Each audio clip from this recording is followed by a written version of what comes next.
Assalamualaikum warahmatullahi wabarakatuh.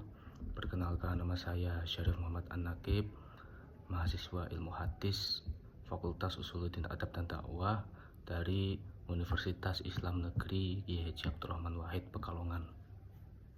Di sini saya akan menjelaskan mengenai materi tentang pemahaman hadis yang diintegrasikan dengan sains modern sebagai bukti adanya harmonisasi sains dan agama. Yang pertama, kita membahas dulu apa pengertian hadis. Hadis ini merupakan salah satu sumber ajaran Islam yang menempati posisi kedua setelah Al-Quran. Secara umum, istilah hadis merujuk pada semua peristiwa dan ucapan yang terkait dengan kehidupan Rasulullah SAW, baik sebelum maupun sesudah kenabiannya. Nah, kadang-kadang istilah hadis dan sunnah itu digunakan secara bergantian. Beberapa ulama hadis menganggap kedua istilah ini adalah sinonim atau mutarodif, satu makna, sementara yang lain ada yang membedakannya. Nah, setelah itu kita membahas tentang sains. Sains ini berasal dari kata scientia, dari bahasa Latin yang berarti pengetahuan ataupun pemahaman. Nah, dalam bahasa Inggris kata ini berkembang menjadi science.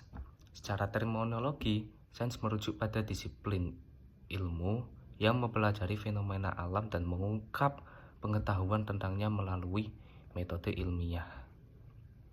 Setelah mengetahui pengertian hadis, sains tadi, selanjutnya saya akan membawakan hadis tentang sains, yaitu mengenai obat.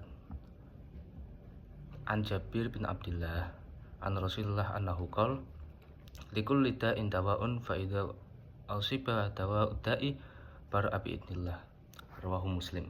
Nah, dari Jabir, dari Rasulullah SAW, sesungguhnya beliau pernah bersabda, setiap penyakit memiliki obat penawar, maka jika obat penawar sakit itu benar, maka penyakit akan sembuh atas izin Allah.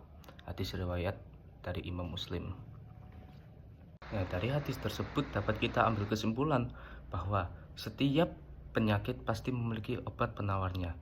Nah, hadis tadi nanti kita akan sambungkan dengan hadis yang menerangkan bahwa seekor lalat mengandung racun dan penyakit di dalamnya.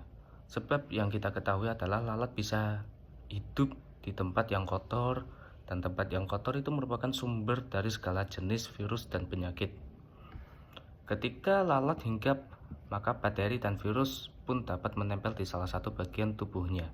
Nah, akan tetapi dalam hadis menyatakan bahwa lalat ini juga membawa obat ataupun penawar. Lalat itu bukan hanya membawa racun dan penyakit saja, tapi dia juga membawa penawar dari racun yang ia bawa tadi, ya. Sebagaimana Rasulullah itu pernah bersabda, An Abi Hurairah radhiyallahu anhu yaqul qala Nabi sallallahu alaihi wasallam idza waqa'a dzubab fi syarafi ahadikum falyakhmishu summa liyunzihhu fa inna fi ihda janahihi da'an wal ukhra shifaan. Yang artinya yaitu dari Abu Hurairah radhiyallahu anhu berkata, Rasulullah sallallahu alaihi wasallam bersabda, apabila lalat jatuh di minuman seseorang dari kamu, hendaklah ia tenggelamkan, kemudian lalat tersebut buang, karena salah satu sayapnya terdapat penyakit dan sayap yang lainnya itu terdapat penawarnya. Hadis riwayat dari Imam Bukhari. Nah, dalam hadis ini terkandung pengertian bahwa tindakan untuk perlahan-lahan mengeluarkan lalat setelah dicelup merupakan indikasi bahwa lalat tersebut boleh dibunuh untuk mencegah bahaya atau penyakit. Nah, hadis tersebut jelas menunjukkan bahwa jika lalat terjatuh ke dalam zat cair, maka zat cair tersebut tidak menjadi najis, karena Nabi Muhammad SAW memerintahkan untuk mencelupkannya. Hal ini menunjukkan bahwa ketika lalat mati setelah dicelupkan, terutama dalam minuman yang panas, maka tidak ada masalah jika lalat itu jatuh ke dalam zat cair tersebut. Jika lalat tersebut sebenarnya najis dan makanan, maka Nabi telah mengajarkan untuk membuang makanan yang terkena lalat tersebut. Namun kenyataannya tidak selalu demikian. Penelitian tentang sayap tentang sayap lalat itu telah beberapa kali dilakukan. Nah, di sini saya menemukan 2 jurnal tentang penelitian studi mikrobiologi sayap lalat. Jurnal pertama oleh Rehab Muhammad Atta tahun 2014 yaitu menemukan bahwa sayap kanan dari lalat itu memiliki efek antibiotik yang menghambat pertumbuhan bakteri maupun jamur. Nah, sejalan dengan penelitian tersebut, penelitian oleh Ivana Claresta tahun 2020 juga menemukan efek antimikrobial pada sayap kanan lalat.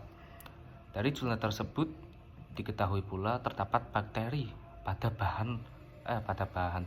badan lalat yang produk metabolisme sekundernya memiliki efek antimikrobial dan antifungal. 2 penelitian tersebut telah membuktikan kepada kita tentang adanya efek obat pada sayap lalat sebagaimana pada hadis Nabi. Penelitian lebih lanjut dan mendetail tentu diperlakukan untuk menambah kredibilitas penelitian sebelumnya. Nah, kita sebagai muslim, kita diperintahkan untuk terus berpikir dan meneliti sekitar kita, termasuk hal-hal yang berhubungan dengan kesehatan jasmani dan rohani. Dan semakin kita menemukan banyak hal di alam, niscaya akan semakin dalam iman kita kepada Allah Subhanahu wa Ta'ala. Mungkin itu saja yang bisa saya sampaikan, kurang lebihnya mohon maaf dan semoga bermanfaat bagi kita semua. Akhirul kalam, wal muwaffiq ila aqwamit thoriq. Wassalamualaikum warahmatullahi wabarakatuh.